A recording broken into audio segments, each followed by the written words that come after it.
Welcome to Try Again with Jen. I'm your host, Jennifer Brew, and I'm here to share my personal experience with fibroids, doctor visits, and more. A quick disclaimer, I am not a medical professional. This podcast shares personal stories for information and emotional support purposes only. It is not a substitute for medical advice, diagnosis, or treatment. Please always do your own research and always consult with your healthcare provider for all your medical needs, questions, and treatments. Today, I'm diving into the ultrasound room, a very vulnerable place where most of our fibroid journey starts. I'm going to walk you through my first ultrasound. My first one was in 2016.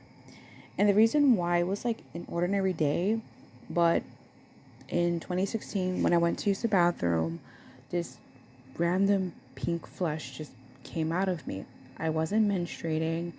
I do recall a sharp pain came out of nowhere. It didn't feel like my normal menstrual cramping. I did freak out because I've never experienced anything like that. I've never seen anything like that. For a moment, I thought, maybe I had a miscarriage. Like, I didn't know what that was.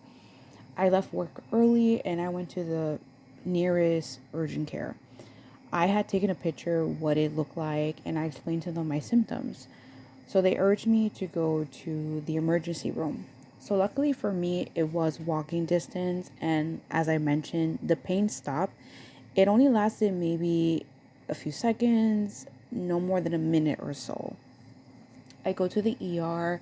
I explained to the triage nurse what I was feeling. I showed her the photo, and she was baffled. She called in several nurses. She talked to several doctors. They're looking at the photo, and I didn't keep it because I didn't have nowhere to hold it or anything like that. And I was just freaking out. I just wanted to leave work as soon as possible and, like I said, just seek medical attention. And it was confusing because, like I said, I wasn't bleeding and the pain stopped, but that was out of the ordinary for me. In the ER, they did do a pelvic exam and they said everything looked normal internally. I wasn't bleeding, and like I said, the pain stopped. So they didn't diagnose me with anything, and they did not investigate any further. The doctor urged me to follow up with my OBGYN and, said if I had fever or abnormal bleeding or anything along those lines, just come back to the ER. And I made an appointment with my OBGYN, and within that gap, I didn't have any weird symptoms, and that didn't happen again. So I follow up with my doctor. I'm going to call her Dr. Blue to protect my privacy. I'm going to use that as an alias for her, as I refer to her. So I showed Dr. Blue the photo. I told her about my symptoms. So she assured me, no, it was not a miscarriage. She said it was my uterus shedding. And she made it sound like it's normal. That felt out of the ordinary for me. She did do a pelvic exam. She checked and she said everything internally looked normal. But she did say, based on the photo, and I was concerned, she wants to investigate more. So that's when she sends me to get an ultrasound. Now, in the previous episode, I kept calling it a pelvic ultrasound. The correction is I had an abdominal and transvaginal ultrasound. Now, when she tells me this, I was confused because whenever I heard ultrasounds, the first thing that pops in my head is when you're pregnant, and I'm not pregnant. I wasn't pregnant at the time. So I was confused, like, what was she looking for? Like, what did she suspect was an issue? So she didn't say anything like, oh, I suspect it's X, Y, and Z. She just said, I just want to take a look. So she gave me a referral letter. I kept a physical copy, and she said she sent it electronically to the radiology department. So I followed up with the radiology department. I waited maybe a day or so for approval from my insurance. I set up the appointment, and then once that appointment was set in stone, I made a follow-up appointment with Dr. Blue 2 weeks after that appointment. That way, there should be a good amount of buffer time for her to receive the results. Before I go into my appointment, the radiology department let me know I had to drink X amount of water. Even though throughout my fibroid journey, I had to take several ultrasounds, you figure I memorized the top of my head. It's all a blur because it's a very unpleasant experience, So I just remember I had to chug a lot of water. The front desk, they did explain to me how much water I'm supposed to drink before my appointment. So, luckily for me, the first time my appointment was in the morning. So I was told I could have my usual breakfast, no coffee, and 1 hour before my appointment to drink this amount of water. So when I get there, the front desk, they do ask me how much water did I drink before I got there. I showed them the water bottle. Apparently, I didn't drink enough water. So while I was filling out paperwork, they gave me those mini Dixie cups to chug while I was filling out paperwork. Once I was called in, now I made sure to wear comfortable clothing. Always when I had appointments for anything related to OBGYN, my go-to is like leggings, sneakers, t-shirt. That's my go-to. No jewelry. So I get into the room. The room is like dark, but not too dark. You can see it's just dim, and it is freezing. Okay, and right now I have the urgency. Oh, I have to go to the bathroom.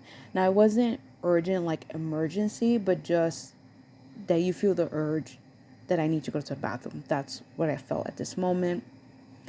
So I undress my bottoms. They give me that paper, that same paper they lay out on your privates when you go to your OBGYN before they do the pelvic exam. So it's like that same paper thing. And then I just remember the technician putting that cold gel on my stomach. Now, this part was difficult because the technician, she is really pressing down hard with the device to get a clear imaging of my uterus.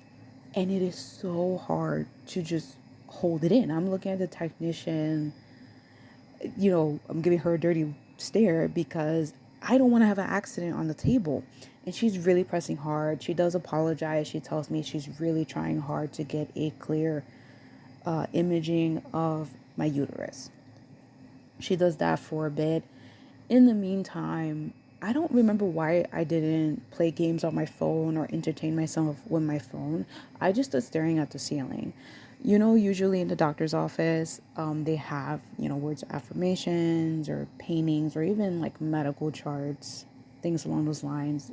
With my luck, unfortunately, that room had nothing. It was completely bare. So I'm just staring at the ceiling, thinking of 10 billion things, like what errands I had to run.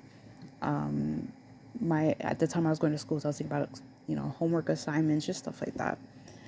And it just felt like forever as she's taking the imaging of my uterus. Now, this was the abdominal ultrasound, right? Easy peasy, lemon squeezy. Here came the transvaginal. Now, this was my bad. I did not ask my doctor for clarity. I didn't Google. I didn't ask questions. I had a vague understanding with just the name that I had the assumption where it would be similar to like a pap smear. This is what I'm thinking in my head.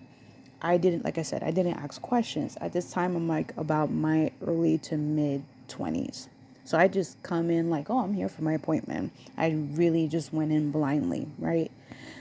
So the technician takes out this probe and she's asking me, am I allergic to latex or not? That was intimidating. I'm not going to lie. My eyes are popping out of my head. Like, what is that? What are you doing? And she sees the panic in my face. And she asks me, oh, did no one explain to you, what this exam entails? I'm like, no, ma'am, what are you doing? What is that? Why? Just why? And again, this technician, she's very professional. Don't get me wrong. I felt comfortable. She walks me through it. She talks me through the whole exam, right? And it's uncomfortable because, you really have to go to the bathroom. you have this foreign object inside you, taking imaging of your uterus, right? So it's supposed to have like a clear, give like the doctor clear image of like your uterine wall, the cavity, and the surface of your uterus, and I believe it shows your fallopian tubes as well. So I really gotta go at this point. I'm trying hard in my head to distract myself. I'm thinking of 10 billion songs, but you just have like that one phrase stuck in your head. And then the technician finally tells me, okay, they got enough of the imagings that they need of my uterus. I can go to the bathroom. I am hopping as fast as I can to the bathroom, use it, I come back. So now I have to do the procedure again with an empty bladder. So same rundown. I would say ballparking the appointment altogether, maybe 30, no more than 45 minutes. The only time I can think of it was longer than that was later on in my journey when I was getting multiple ultrasounds. I didn't have a morning appointment. There were a few times I had an afternoon appointment and it was packed in there. It was a common place where a radiology department where a lot of people are getting, a lot of women are getting ultrasounds, mammograms. Everyone's waiting. There's multiple women getting ultrasounds as well. So, unfortunately, while I was waiting for my turn, I really felt like I had to go. I really believed I was going to have an accident in that waiting room. I used the bathroom. And then I'm chugging water, freaking out, hoping they weren't going to call me. And guess what? It was my turn.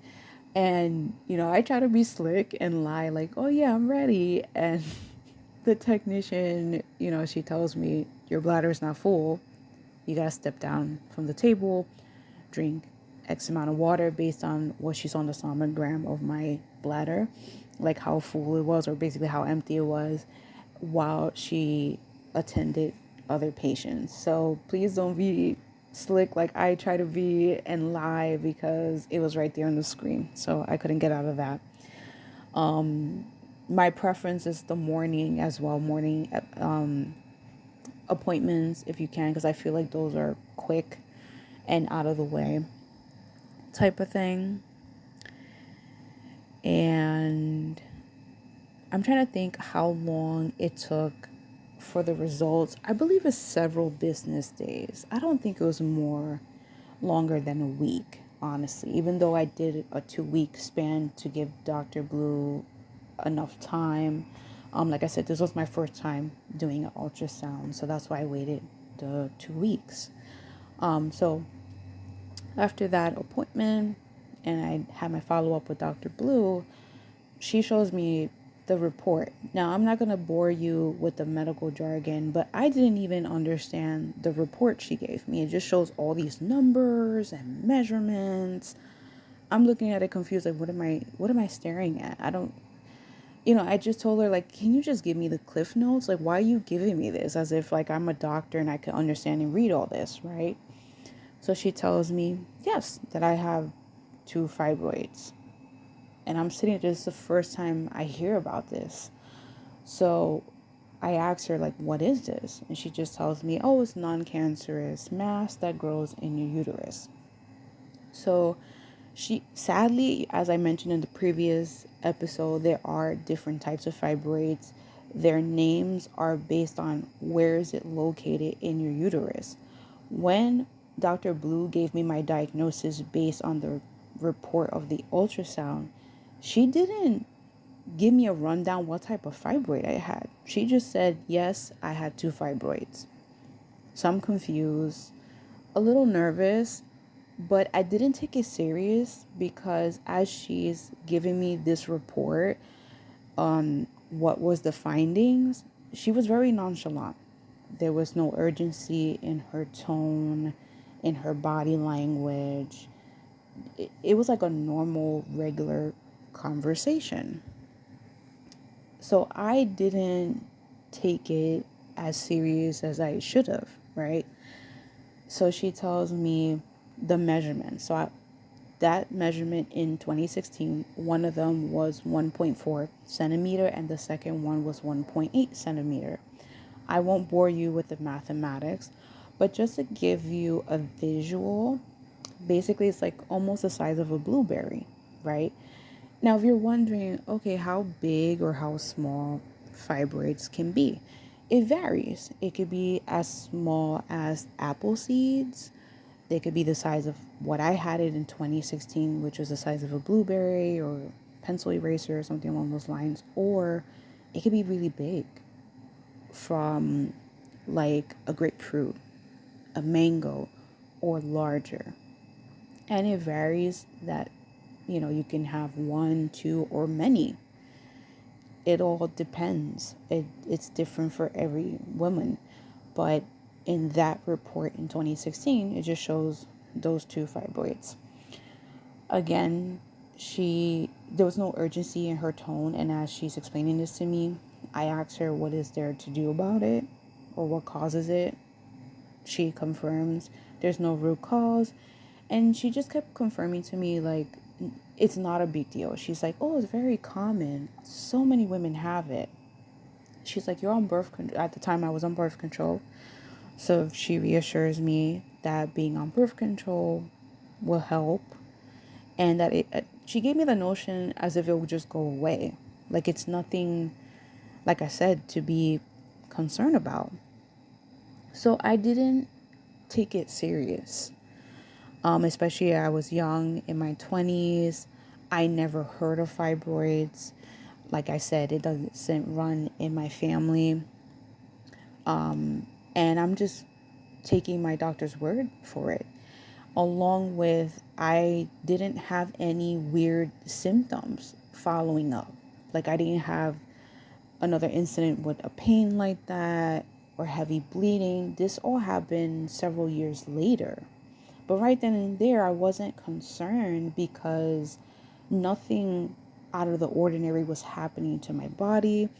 And like I said, when the ER doctor and Dr. Blue, when they did a pelvic exam and they checked me, they said externally and internally everything looked normal. And even though the ultrasound shows something is out of the ordinary, because fibroids shouldn't be normal, it's not normal in the body, they didn't make a big deal out of it. So I didn't make a big deal out of it.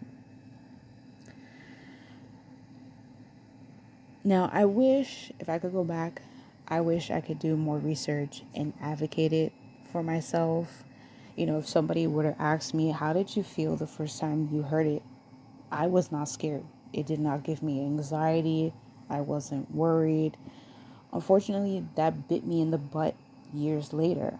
And looking back now, that was a key moment in my health journey where I wish there was more done from my behalf as a patient, but also from Dr. Blue's behalf as my doctor, because even though I was doing what I could as a patient, advocating for my health, like I would go to my annual appointments, I will follow up with my OBGYN and things along those lines.